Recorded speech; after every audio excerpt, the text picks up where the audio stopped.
त्याच टायमाला चाटिकीचा त्या ठिकाणी प्राण घेतला, सुभाऊ नावाचा राक्षस मारला आणि विश्वमित्र गुरुचा यज्ञ पूर्ण केला. एवढा बलशाली माझा असणारा सामान्य राम नाही. आता तुला त्याची सगळी माहिती सांगू का?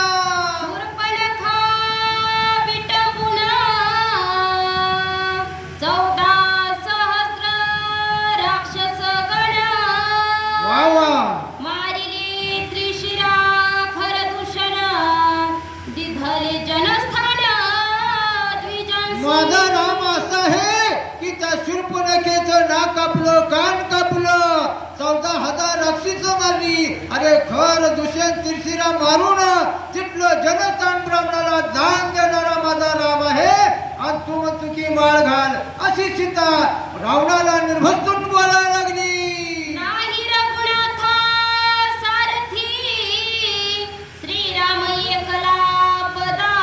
पदाती केली ख्याती तुझ पकीर्ती तू ऐके. सीता माऊली म्हणते माझा रामाला त्या ठिकाणी हत्ती नाही, घोडा नाही, रथ नाही, नुसता पायानं त्या ठिकाणी चालतो तर एवढी त्याने ख्याती केली आहे. आणि तुझ्याकडे एवढं वैभव असून काय पेटवायचं आहे काय? सीता बी रावणाला बोलायला लागली. वा वा. आंदोळीला तू श्रीराम भये करी झालासी भिकारी संन्यासी. सीता म्हणती तुला वाटत असेल की कैलासाला घेऊन तू सगळं कैलास शंकर पार्वती सगळं ढालवलं असेल. अरे तसा राम माझा सामान्य नाही. अरे ते राम त्या ठिकाणी वनाला गेला, पाठी मागणं येईल आणि बाण मारल म्हणून तुझी पळता भई थोडी जाती. ही मी माझ्या उड्या डोळ्यानं बघितलं होतं. सीतामाई रावणाला बोलती.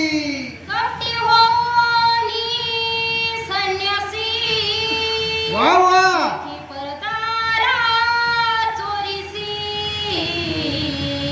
नाही पुरुषार्थ तुझा पासी प्रथा जल्पसी वाढी. सीता म्हणती तू त्या ठिकाणी कपट केलं. अरे बाबा त्या ठिकाणी संन्यासी झाला आणि दुसऱ्याची परद्वारा त्या ठिकाणी चोरून त्या ठिकाणी पळून घेऊन आला. तुझ्यामध्ये पुरुषार्थ नाही, तू एक नपुसक आहे. सीतामाई रावणाला त्या ठिकाणी महागारी बोलायला लागल्या. श्रीराम परब्रह्म पुतळा वा वा.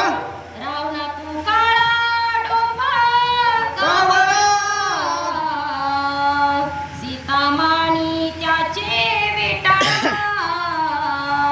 कल्पांत काळी स्पर्श. सीता माऊली म्हणते माझा राम प्रभू एक असणारा चकोर नावाचा पक्षी आहे.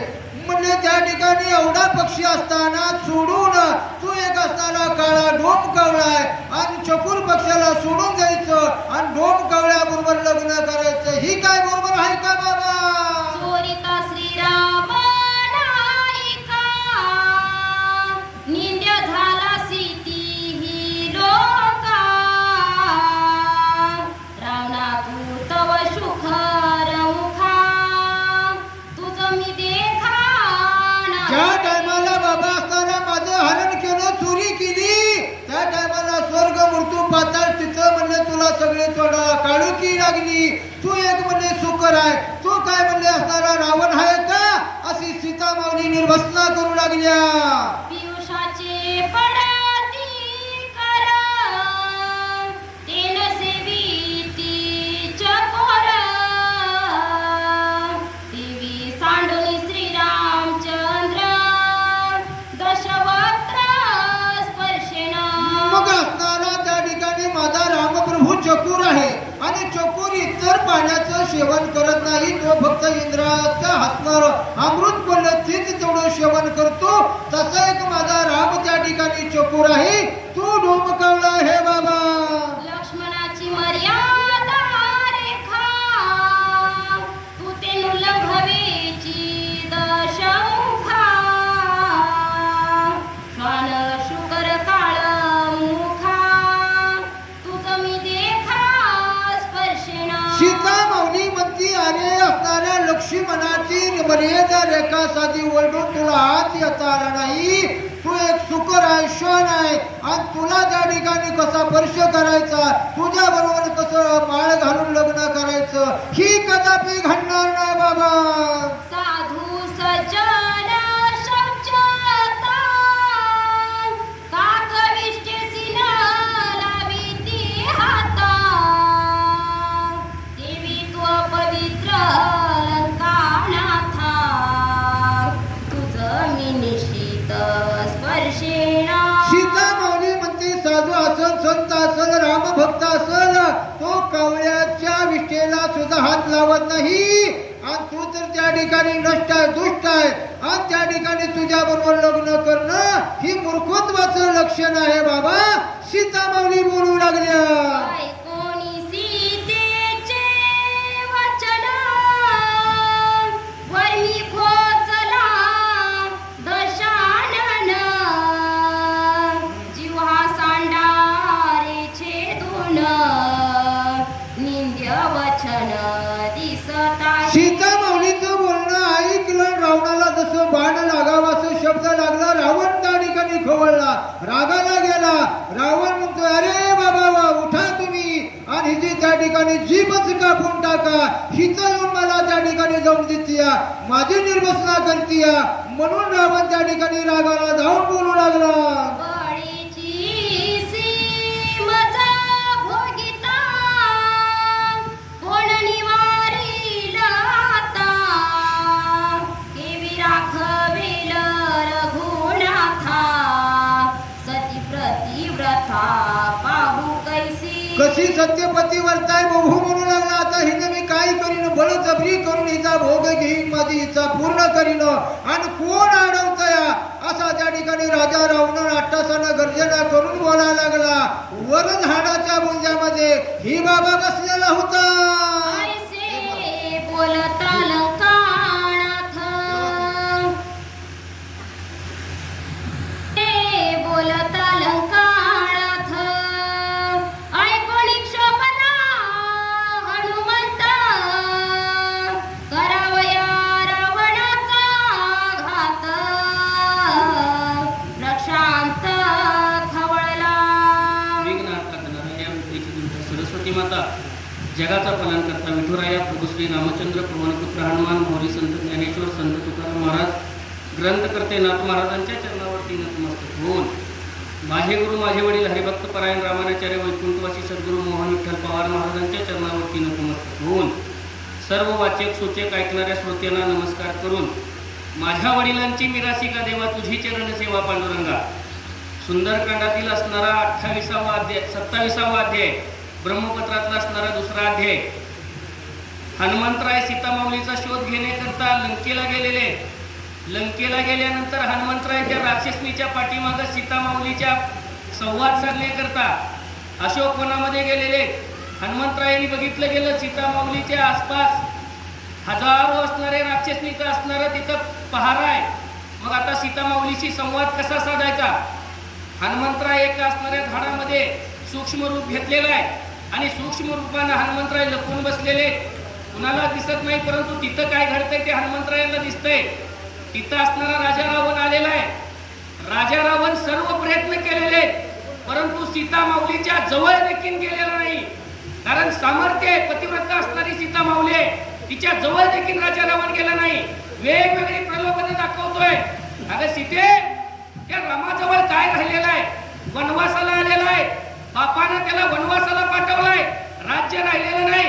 मग असा वनामध्ये फिरणारा राम आहे, सालींची असणारी वस्त्र गुंडाळे, काय आहे रामाजवळ, माझ्याकडे बघ, माझ्याकडे काय आहे, 33 कोटी देव कामाला ठेवले, तिन्ही लोकांमध्ये कोण माझ्या समोर उभा राहत नाही, एवढं सामर्थ्य माझं आहे.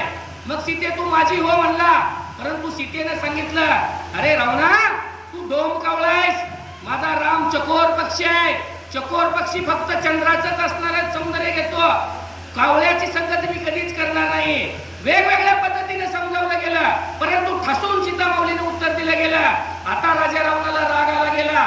राग आलेला राजा रावण म्हणतो, बळच जर मी हिला भोगायला गेलो तर हिला माझ्यापासून कोण वाचवणार आहे, हे ऐकतंय कोण, हनुमंतराय ऐकतायत.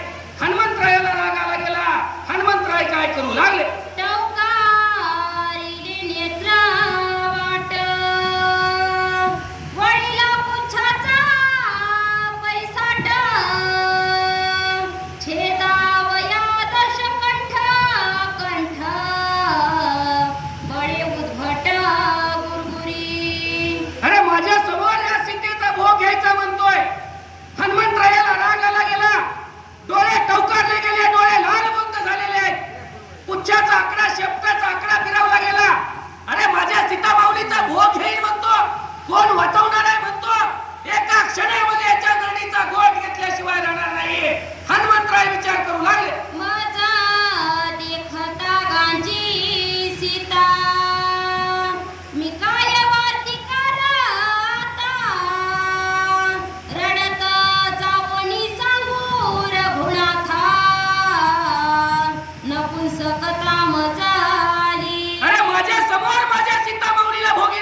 छोटस रूप घेतलेलं आहे.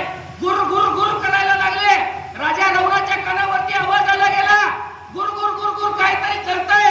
आणि रावण तर घाबरू लागला. रावण विचार करायला लागला, सीतेचा असणारा संरक्षण करण्याकरता, सीतेला सोडवण्याकरता रामाची इथं आला की काय, अशी अवस्था राजा रावणाची झाली गेली. रावण पडिला विचारी, तवा पातळी मंदोदरी. लंकापती धारुणी करी, निज मंदिरी तो नेला. राजा रावण घाबरला गेला. राम आला की काय, गुरगुर गुरगुर गुरगुर काय करताय समजायला गेला. थरथर कापायला लागला. काय करावं असा विचार करत होता. तोपर्यंत तिथं असणारी मंदोदरी आली गेली. मंदोदरीने राजा रावणाच्या हाताला धरलं गेलं आणि आपल्या असणाऱ्या भवनामध्ये राजा रावणाला घेऊन निघून गेली. तुझा सांगेत यासी, अखंड राम सीते पासी. हात लाविता येसी, प्रथा तुमार रावणा. हाताला धरलं गेलं राजा रावणाच्या आपल्या भवनामध्ये घेऊन गेली. पतिव्रता असणारी मंदोदरी पट्टराणी रावणाला सांगायला लागली, स्वामी कशाला सीतेला छळायला गेला. अखंड असणारे राम नामस्मरण करते. राम अखंड तिच्या अवतीभोवती आहे. तिला जर स्पर्श करायचा विचार आला, स्पर्श करायला गेला, राम तुम्हाला संपवल्याशिवाय राहणार नाही. कशाला सीतेला छळता. मंदोदरी बोलू लागली, ऐसी सांगतांची गोष्टी, रावणा धुक धुकी लागली पोटी. येरी काडी सीता गोरटी, वृक्ष संपुटी विलपत. मंदोदरीनं सांगितलं गेलं. जसं असताना मंदोदरीनं सांगितलं गेलं, राजा रावणाच्या हृदयामध्ये धडकन वाढली गेली. धुक धुक धुक धुक करायला लागल्या. कारण राजा रावण अजून रामाच्या समोर गेलेला नाही. सीता माऊलीला जेव्हा पळवून आणले, रामाला लांब पाठवलंय, मग पळवून घेऊन आलेला आहे. तेवढं सामर्थ्य त्याच्या अंगामध्ये नाही. आणि आता मंदोदरीने सांगितलं, तिला स्पर्श करायला जर गेला, राम तुमचा घात करेल. गुरगुर गुरगुर आवाज ऐकला होता. रामच आलाय की काय वाटलं होतं. धातूक करायला लागलं, घाबरला गेला. आणि इकडे असणारी सीता माऊलीची अवस्था आहे. सीता माऊली असणाऱ्या वृक्षाला आलिंगन देऊन आपलं दुःख व्यक्त करू लागली. लक्ष्मण छळिता श्रीराम भक्त, तेने अंतरला श्री रघुनाथ. मजा कळी लंकानाथ, भक्त छळणा महापाप. सीता माऊलीला दुःख झालेलं आहे. झाडाला असणारी भीती मारली, रडायला लागली. आणि सीता माऊली बोलायला लागली, मी लक्ष्मणाचा छळ केला गेला म्हणूनच राम माझ्यापासून दुरावले गेले. काय छळ केला होता. पंचवटीला असताना सोनेरी हरण आलं. सीता माऊलीला त्याची चोळी शिवायची होती. रामाला सांगितलं मला याची चोळी शिवायची आहे. राम त्या हरणाच्या पाठीमागे गेले. जाताना लक्ष्मणाला सांगितलं, लक्ष्मणा काही जरी झालं तर सीतेला एकटीला सोडून यायचं नाही. राम गेले. मारीच नावाचा मामा राक्षस आहे, राजा रावणाचा मामा आहे. त्याला सिंहात असणारा हरणाचा रूप घेतलं गेलं होतं. बाण सोडला गेला आणि मारीच्यानं मारता मारता रामाचा आवाज काढला, लक्ष्मणा धाव म्हणला. लक्ष्मणानं ऐकलं, सीतेनं ऐकलं गेलं. लक्ष्मण जागता हल्ला नाही. कारण लक्ष्मणाला माहित होता जगाच्या पाठीवर, ब्रह्मांडाच्या पाठीवरती रामाचा घात कोण करू शकत नाही. परंतु सीता माऊलीला हुरहुर लागली. माझ्या स्वामीने आवाज दिला, लक्ष्मण का जात नाही. लक्ष्मणा जा, तुझ्या बंधूने हात मारले, का जात नाही. सांगितलं, माऊली मी जाऊ शकत नाही. मला रामाने सांगितलं इथून निघून जायचं नाही, तुला सोडायचं नाही एकटीला. परंतु परत सीता माऊलीने सांगितलं का जात नाही. रामाला काय होत नाही, जात नाही. परत सीता माऊली म्हणली, अरे तू जात नाहीस, भावाचा जीव घ्यायचाय का. तुझी माझ्यावरती वाईट नजर असावी म्हणून तू इथून जात नाही. हे छळण सीता माऊलीने केलं होतं. आणि आता सीता माऊली म्हणते, हरिभक्ताचं मी छळण केलं गेलंय म्हणून माझ्या रामाला राग आलाय, म्हणून राम मला सोडवण्यासाठी येत नाही. सीता माऊली रडू लागली. श्रीरामाज्ञेचे रक्षण, मज पासी लक्ष्मण. त्या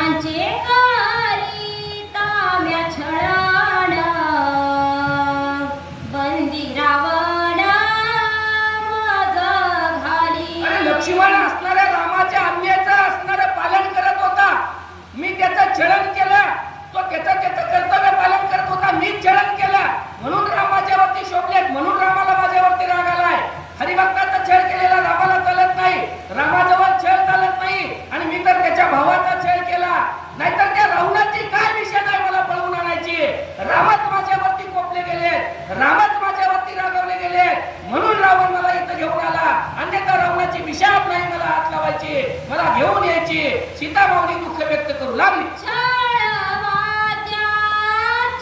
वदन कदान पाहेर गुणंदन मज सांडिले निंद्य म्हणून शोक निमग्न छळनार्थी. रडायला लागली सीता माऊली, रडायला लागली. वृक्षाला मिठी मारलेले रडायला लागली. माझ्या रामापाशी असणारा छळ चालत नाही. छळवाद्याचं तोंड देखील माझा राम बघत नाही. आणि मी छळ केला, हरिभक्ताचा, रामाच्या सख्याचा छळ केला गेला. म्हणून राम मला निंद्य म्हणून सोडलं गेलं. म्हणून राम मला सोडवण्यासाठी येत नाही. आता मी काय करावं? सीता माऊली रडू लागली. श्रीराम भक्तांचे छळण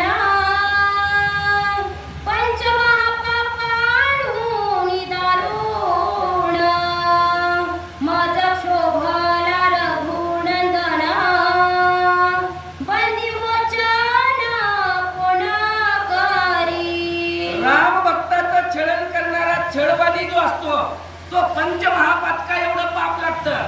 आता पंचमहापातक कुठली कुठली? एक म्हणजे सोन्याची चोरी, दुसरी म्हणजे सुरापान म्हणजे दारू, तिसरी म्हणजे गुरुच्या पत्नीबद्दल अभिलाषा ठेवणे, वाईट प्रवृत्ती ठेवणे, चौथी असणारी जी काय आहे ती दुसऱ्याची वस्तू चोरणे, आणि पाचवा कुठला आहे? या चारींची जो कोणी संगत करतोय तो असणारा पंचमहापातके. मग रामाच्या असणाऱ्या भक्ताचं छळण केल्यानंतर ही महापातक जी पाच आहे ती पातक डोक्यावरती बसतात. अशी पातक माझ्या डोक्यावरती बसली गेली. म्हणून माझे स्वामी मला सोडवण्यासाठी येत नाही. सीता माऊली दुःख व्यक्त करू लागली. श्रीराम भाता दुर्धर शरण लंका विध्वंसी साचार रावण निर्दळी सह परिवार मज रघुवीर क्षोभला. रडायला लागली सीता माऊली. रडता रडता बोलायला लागली. माझ्या असणाऱ्या स्वामीच्या, माझ्या रामाच्या भात्यामध्ये दुर्धर अशा प्रकारचे बाण आहेत. एक बाण माझ्या स्वामीने सोडला तर लंकेमधले समस्त राक्षस राजा रावण लंका देखील राहणार नाही. परंतु मी असणारा छळ केला गेलाय म्हणून माझे स्वामी बाण सोडत नाहीत आणि मला वाचवण्यासाठी येत नाहीत. सीता माऊली दुःख व्यक्त करू लागली. सुटया श्रीरामाचा बाण मशक बापुडे ते रावण मज क्षोभला रघुनंदन सखा लक्ष्मण छळितांची. अरे माझ्या स्वामीनी, माझ्या असणाऱ्या रामप्रभूंनी एक बाण सोडला तर राजा रावण त्या बाणासमोर मशक आहे, चिलाट आहे, बापूड आहे, विचार आहे. काय समर्थ आहे त्याचं त्या बाणासमोर यायचा? एवढा ताकदवान असणारे बाण आहेत माझ्या रामाचे. परंतु त्यांचा सखा असणारा सौमित्र, त्या लक्ष्मणाचा मी छळ केला गेला म्हणून राम मला सोडवण्यासाठी येत नाही का?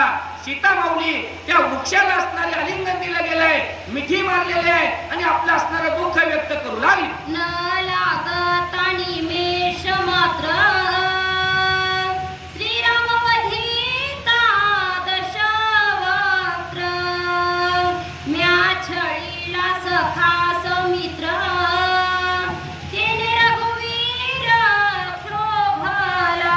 अरे माझ्या असणाऱ्या स्वामीने, माझ्या रामाने जर ठरवलं निमिष मात्र एका सेकंदामध्ये राजा रावणाला मारतील, एका सेकंदामध्ये लंका उद्ध्वस्त करतील, परंतु ते असं करत नाहीत. याचं कारण काय आहे? मी पाप केलेला आहे, त्यांच्या असणाऱ्या लक्ष्मणाचा छळ केलेला आहे. रामाजवळ छळ चालत नाही, रामाला रामाच्या भक्तांचा छळ केलेला चालत नाही. मी तर त्याच्या भक्ताचा आणि त्याच्या बंधूचा छळ केला गेला म्हणून राम माझ्यावरती रागावले गेले, म्हणून राम दुर्धर बाण सोडत नाहीत, म्हणून मी 6 महिने झाले इथं बसलेले आहे. सीता माऊली आपलं दुःख व्यक्त करू लागली. दासासी दंडन शिरोमुंडन स्त्रियेसी दंडन उपेक्षण ऐसे बोलोनी आपण दीर्घरुदन करी सीता. पुढे असणारी सीता माऊली बोलायला लागली. एखाद्या दासानं असणारा अपराध केला तर त्याला काय शिक्षा आहे? त्याच्या असणाऱ्या डोक्यावरचे केस काढले जातात, 5 पाट पडले जातात. परंतु एखाद्या स्त्रीने जर अपराध केला तर तिला काय शिक्षा आहे? तिला उपेक्षित केलं जातं, तिला सोडून दिलं जातं. मी असणारी चूक केलेली आहे, मी अपराध केलेला आहे, म्हणून राम माझी उपेक्षा करतात, म्हणून राम मला सोडवण्यासाठी येत नाहीत, असं बोलून बोलून सीता माऊली आपल्या डोळ्यामधून अश्रूला वाट मोकळी करून देऊ लागली. श्रीरामे उपेक्षिलिया पाठी, जीवे जिता मी करंती, प्राण द्यावया उठा उठी, सीता गोरती अनुतापी. सीता माऊली दुःख व्यक्त करते, रडायला लागली, परत बोलायला लागली. रामाने माझी उपेक्षा केली, मला सोडवण्यासाठी येत नाही, परंतु मी करंटे, मी जिवंतच का राहिली असेल? मला जगण्याचा अधिकार नाही. माझा राम, माझा स्वामी, माझा जर असणारा पती मला सोडवायला इथं येत नसेल तर मला जगण्याचा अधिकार नाही. मी का जगते असं बोलली गेली.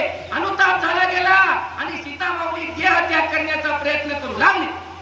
करिता श्रीराम स्मरण, श्वेतरोमांच अश्रुपूर्ण, सीतेसी करिता स्पंदन, आले रुदन हनुमंता. सीता मातेची अवस्था हनुमंतरायाने बघितली गेली. सीता माऊली रडते दुःख व्यक्त करते, आता जीव द्यायचं म्हणते. हनुमंत